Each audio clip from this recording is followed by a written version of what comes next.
Welcome back, you filthy exiles. I went on a great journey to find more builds for what you guys might want to consider playing for the league start in a few days. So instead of doing a huge drawn-out intro, this is another 5 decent starter builds that you could play, or interesting starter builds that you could play. We've got some totem builds. We have a jug build, a little different from the usual way of playing the jug. And yeah, anyway, let's get into it. Okay, so the first build that we're going to feature on this list is actually one that I featured last time around for 3.19.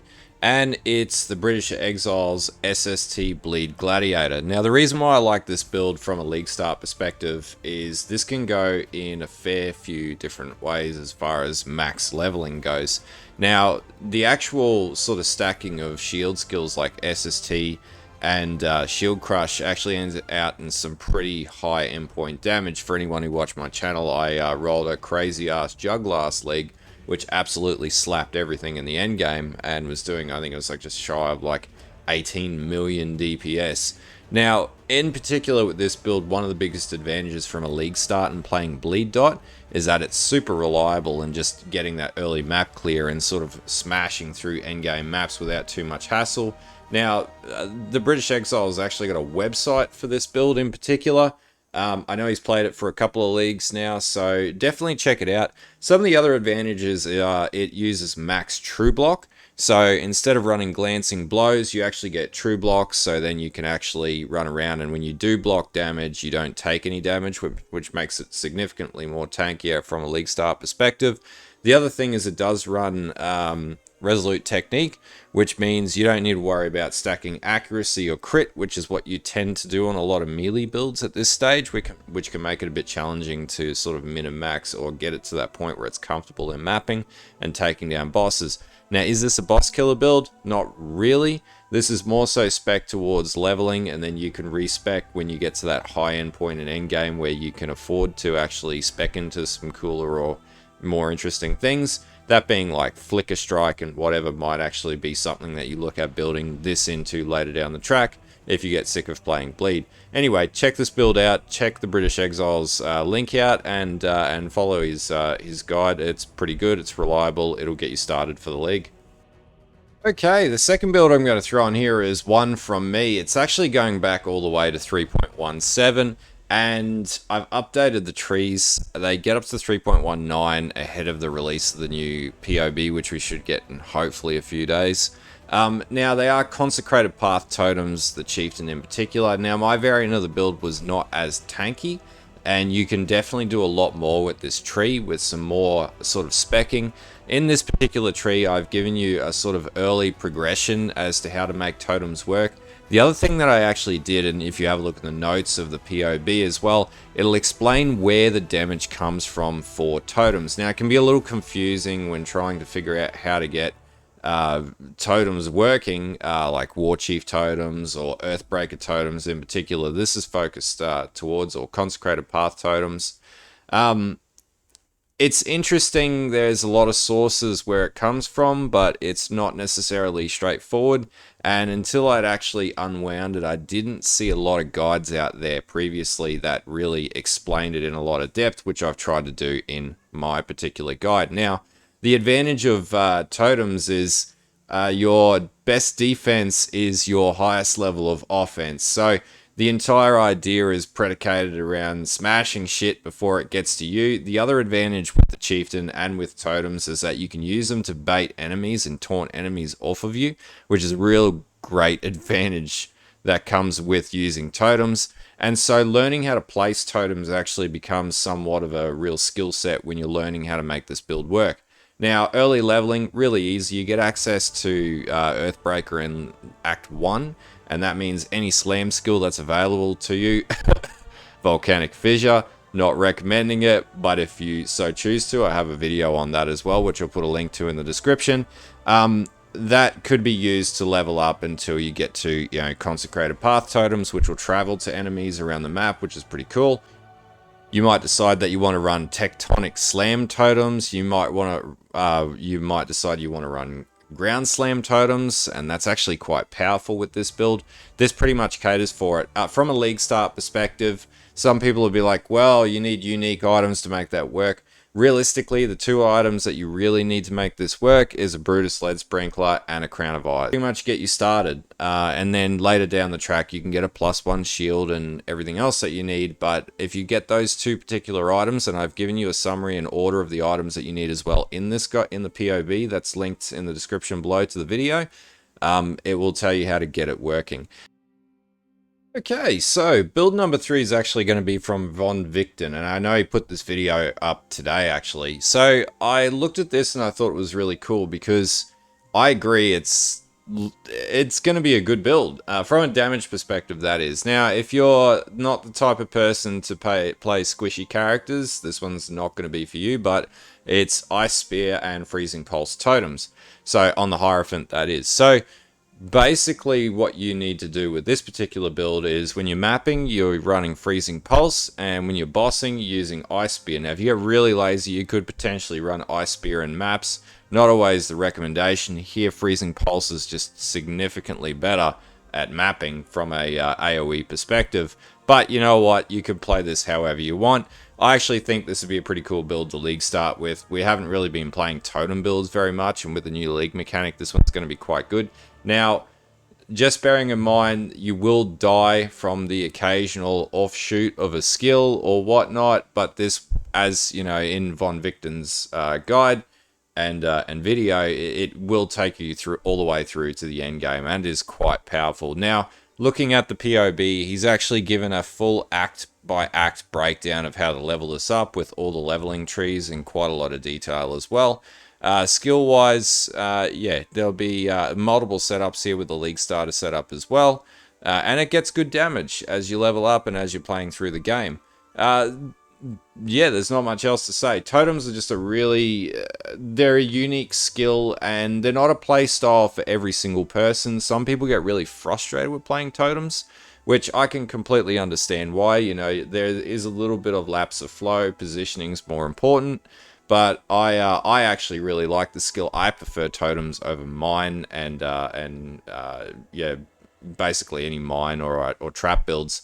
But you know, each to their own. So if you're not a totem fan, this build's probably not going to be for you. But if you want a big blast damage glass cannon totem caster from league start, then this build will work. And you know what? There's always cast on death portal, and you can just keep smashing maps like the flood that you might be with this build. Just it's all about the probability of kicking the ball at the goal as many times as possible until you get a goal, and that's how this build sort of works.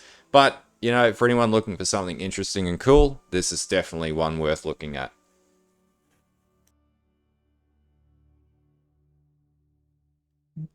Alright, so the next build that's going to be featured here is actually from Subtractem. I completely agree with his standpoint. Often people just assume that builds are nerfed straight away and they won't work when the patch notes come out, but Bane Occultist is just one of those builds that keeps on giving league on league. Now, basically how it works is you use Bane to stack curses on the enemy, and then you apply, you know, in this case, Essence Drain and Blight to just absolutely melt enemies with Chaos Dot.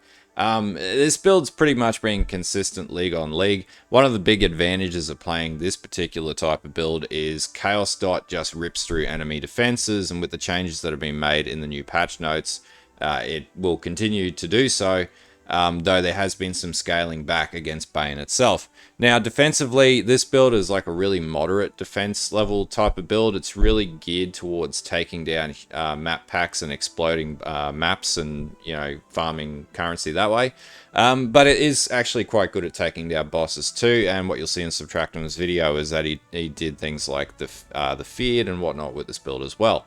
Now, from his guide, he's got a full breakdown of budget start, gearing options, and a full leveling breakdown as you go through the tree, which basically outlines how to play the build. And then in the notes section of the POB, he's also got a leveling section around how to actually level it up and play the build as an overall. So if you're just looking for your standard Chaos Dot build as per every league, it's still consistent, still really good, and that's why I've put it on number 4 in this list.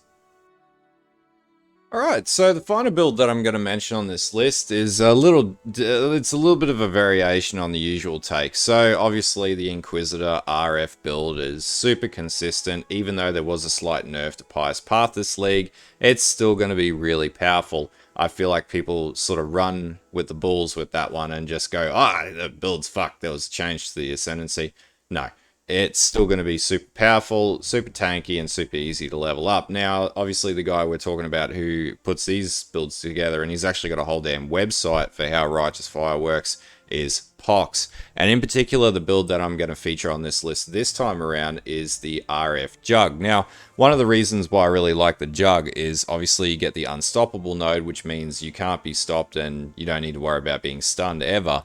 And also the Unbreakable node, which the more armor that you stack, this reduces the amount of fire, cold, and lightning damage that you take. Now, he's got a full leveling tree, pretty much information as you think you might need to be able to level up an RF Jug, he's provided. Now, in the video that I've linked, he actually did it in SSF and got huge amounts of damage. And he pretty thoroughly explains all the changes to numbers, how to gear it, how it's set up, everything that you need to really know to make the build work. Watch the video in full, you'll learn a lot from him on how Righteous Fire works. Obviously, if anyone's followed my channel in the past, I've played Righteous Fire a number of leagues as well, and it's just a super consistent build. Basically, how it works for anyone who hasn't played it before is you overcap your fire resistances, you build up your life regeneration, and then what Righteous Fire does is it will cost you a portion of your life or a percentage of your life per second based on your total HP pool to do fire damage in the direct vicinity within a radius of your character. Now, if you've got overcap resistances and if you've got a high enough life regeneration rate, you can sustain Righteous Fire with nil impact to the character, be it just a net life recovery, which drops down a little bit. But basically, you can run around without losing life. Now, if you follow his build, in particular the POB that I pulled out of the website, which you'll need to go to his website and click the URL links there and copy those.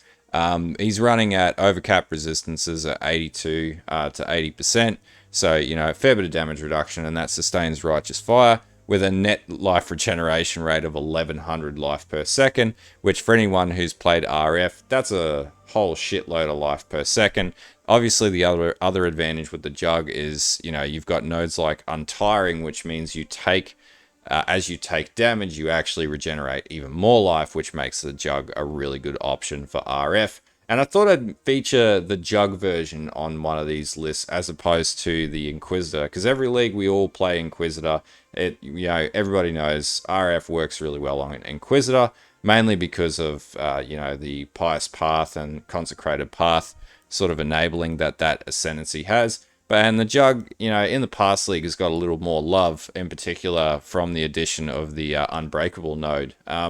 So give this build a shot. If you want to check up RF, you still want to play RF, maybe you're an RF veteran, check out Pohx's video, check out his website. But yeah, really reliable build, really tanky, will take you through to endgame, and will take you well beyond into, the true full endgame of PoE.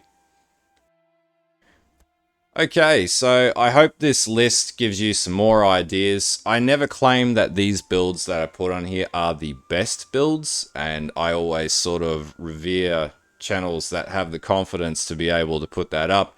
Realistically, the best build is the build that works for you at the end of the day, and my advice would be play builds that are fun and interesting, that sort of tick the boxes for what you want to get out of the league, or target the mechanic that in particular you want to play. So if you want to play a delve mechanic, which is what I generally play, you want something a fair bit more tankier than the average build. If you want to play, something, like a boss killing sort of mechanic or something like that, then you need something with high damage. Whereas other mechanics may not require as much damage. And then obviously, if you want map clear builds, you want something that can blast through maps, has high movement speed and enough damage to be able to get through the map efficiently, but there'll be compromises on speed versus defense versus offense.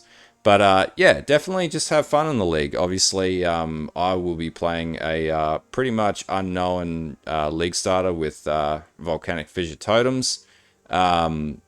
So I'm looking forward to the league start and playing something new. And I definitely implore anyone who watches these videos to think outside the box and definitely do research about any build that you do play. But anyway, until next time, enjoy the league start. I'll have a few more videos out before then, in particular around league starting and getting through Delve and leveling that up. And I'm going to do a video on Incursion as well, because I'm super keen to play that this league as well. Anyway, until next time, stay filthy and have a good one.